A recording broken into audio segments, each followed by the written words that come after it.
Bonjour à toutes et à tous. Ce mercredi 13 décembre 2023 aura lieu la dernière nouvelle lune de cette année 2023. Elle aura lieu exactement à minuit 23. Elle aura lieu dans le fabuleux signe du Sagittaire. Comme d'habitude, lors d'une nouvelle lune, ce que je vous propose de faire, c'est de l'eau de lune, c'est-à-dire sortir votre carafe d'eau minérale la nuit de la nouvelle lune, donc la sortir la nuit de mardi à mercredi, en posant l'intention que cette eau absorbe toutes les qualités positives du signe en question. Donc, c'est, je vais dire comme d'habitude, ce que je vais vous proposer de faire pour cette nouvelle lune. Mais à bien y réfléchir, je me suis dit, tiens, cette fois-ci, je vais vous proposer 2 trucs différents et vous avez le pouvoir, c'est entre vos mains, de choisir ce qui vous plaît le plus. D'abord, première idée, on fait comme d'habitude, on fait de l'eau de lune en se concentrant sur les qualités positives du Sagittaire. Alors, le Sagittaire, c'est le signe du zodiaque le plus optimiste, le plus joyeux, celui qui a le cœur le plus léger, qui a de la chance et qui avance dans la vie en ayant bien connecté à son sens de la direction, il sait où il va et du coup il a toujours cette joie de vivre disponible. Donc c'est une eau de lune vraiment particulièrement sympa, particulièrement chouette, pour toutes les personnes qui sont soit un peu déprimées, qui ont l'impression que la vie est sans espoir. C'est une eau de lune qu'on devrait donner à Calimero. Allez Calimero, un petit peu d'eau de lune en Sagittaire et comme ça tout ira mieux. Donc c'est une eau de lune pour vous reconnecter à votre joie, à votre optimisme, à un sens de la chance. Ah, j'ai de la chance, j'y crois, ça va arriver. Le meilleur reste à venir.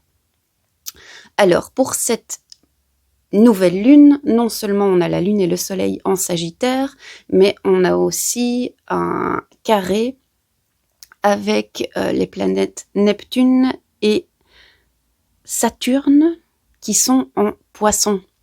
Alors Neptune, c'est la planète liée au Poisson. Et donc Neptune est dans son signe. Et le Poisson, c'est le signe de la spiritualité. Donc si le Sagittaire, c'est plutôt le signe lié à la philosophie et aux études supérieures. Donc la philosophie, les religions, c'est quand même extrêmement lié à la spiritualité, mais le Poisson va un pas plus loin dans la spiritualité, le mysticisme. Et donc moi je vous conseille de faire de l'eau de lune en demandant que cette eau de lune vous apprenne à vous reconnecter à votre optimisme, à votre joie, mais en allant puiser cette joie et cet optimisme dans la spiritualité, dans les mondes non ordinaires, dans les dimensions supérieures. Alors, vous me connaissez, donc vous savez que y a un truc chez les gens, entre guillemets, spirituels que je déteste, c'est quand ils utilisent justement des vérités d'une dimension supérieure pour complètement, j'allais dire négationner, mais ça n'existe pas ce verbe, pour faire comme si toutes les merdes sur Terre n'existaient pas, alors qu'ils existent, alors que les personnes souffrent, et puis ils vont vous dire « Non, tout va bien, je suis connecté à mon âme là-bas », alors qu'en fait, il n'y a rien qui va, et c'est juste une manière de se mentir. Donc ça, c'est l'aspect négatif de ce genre de comportement. Mais justement, ici, c'est pas ce que je vous propose.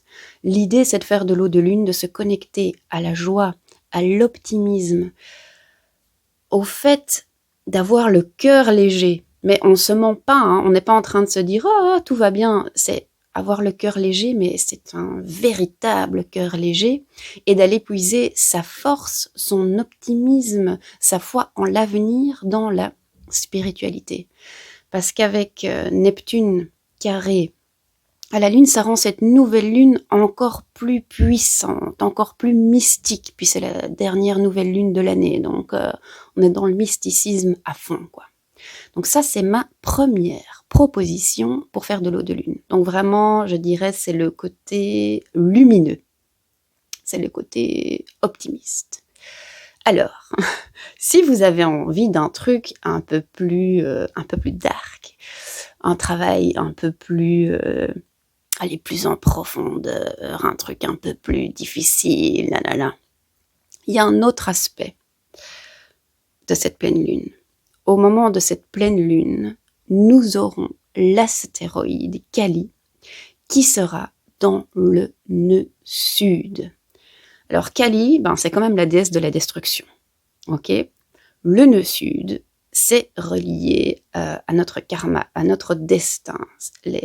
Ça nous demande, c'est ce qu'on nous demande de laisser tomber en fait. C'est bon, on a fait assez ce truc-là, on a fait assez tout ce qui se trouve dans le nœud sud, maintenant on va vers notre nœud nord pour l'instant. Nœud nord et nœud sud sont dans l'axe bélier-balance, avec le nœud sud en balance. Donc avec Kali, la déesse de la destruction dans le nœud sud, en balance, c'est une excellente eau de lune à faire. Et là, quand vous mettez votre carafe d'eau minérale à l'extérieur, vous ne posez pas l'intention qu'elle se remplisse de toutes les qualités positives du Sagittaire allié à Neptune en Poisson. Vous posez l'intention que cette eau de lune absorbe tout le pouvoir de la déesse Kali. Et quand vous allez consommer cette eau de lune, vous pouvez la consommer au moment où vous faites une méditation, où vous connectez à la déesse Kali et vous lui demandez de l'aide pour mettre fin à tous vos comportements de sacrifice. Arrêtez de vous sacrifier pour les autres, pour avoir l'impression que vous êtes quelqu'un de bien, gna gna gna.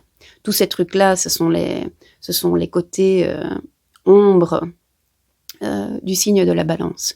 Donc si vous vous sentez concerné par ce genre de truc, vraiment, faites ce que vous préférez. Soit vous faites de l'eau de lune pour vous connecter à votre joie, soit vous faites de l'eau de lune pour aller profondément regarder, tiens, quels sont les comportements que j'adopte encore, où je perds mon pouvoir, ou en tout cas je le sais. Perdre, je n'aime déjà pas ce mot en fait, parce que le libre arbitre, il est partout, tout le temps, on a toujours le choix.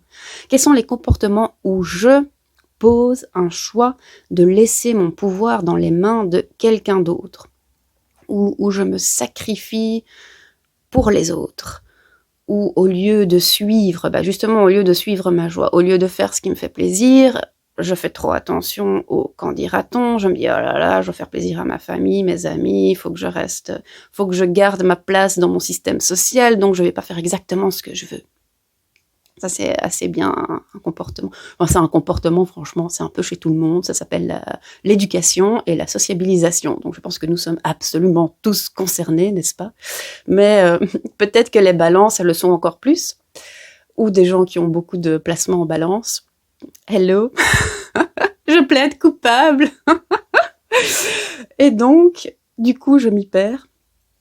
Faites cette eau de lune pour la consommer, pour vous connecter à la déesse Kali, pour qu'elle vous montre encore les comportements que vous adoptez, où vous vous sacrifiez pour les autres, et demandez-lui de vous aider justement à arrêter de faire ce que vous faites et qui ne vous convient plus. Kali, déesse de la destruction. Donc vraiment, c'est la déesse par excellence qui peut vous aider à remplacer ce qui ne vous convient plus par une nouvelle chose qui vous conviendrait mieux. Et Kali est justement dans le nœud sud. Donc je ne peux pas m'empêcher de voir ces deux trucs-là pour moi qui sont super importants à cette nouvelle lune. Donc vraiment, vous faites ce que vous voulez.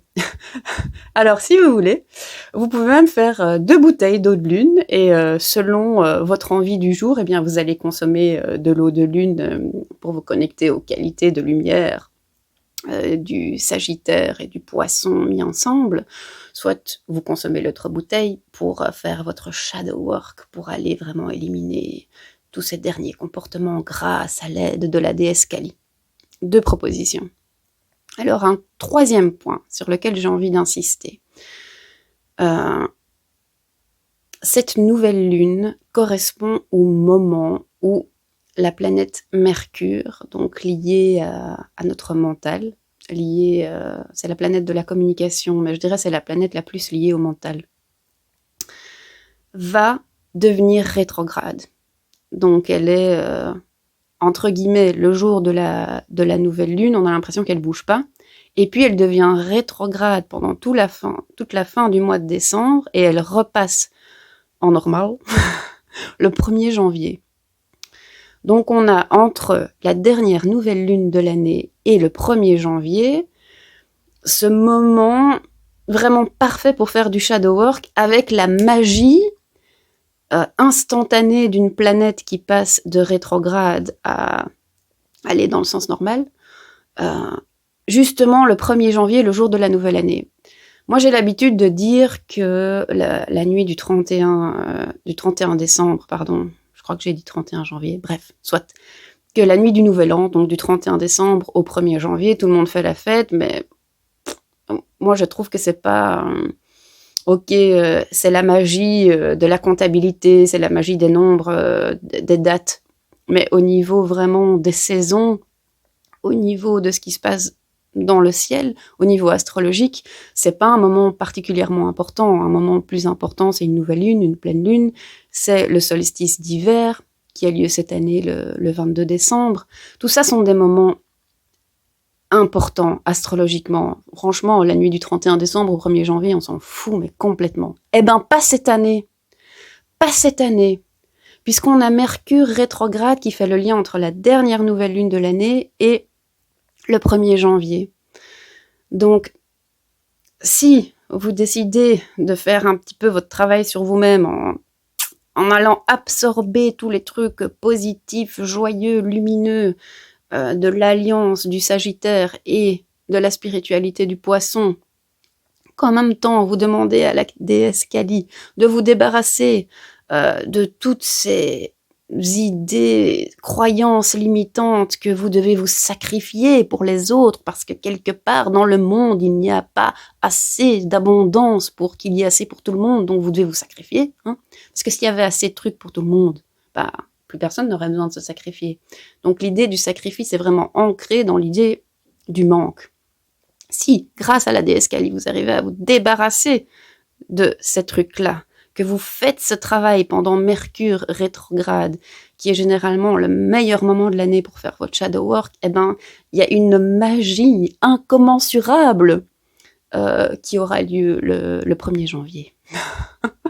Donc voilà, pour la dernière nouvelle lune de l'année, on est bien paré pour des trucs incroyables et pleins de magie. Alors là-dessus, je vous souhaite une excellente nouvelle lune et je vous dis à tout bientôt.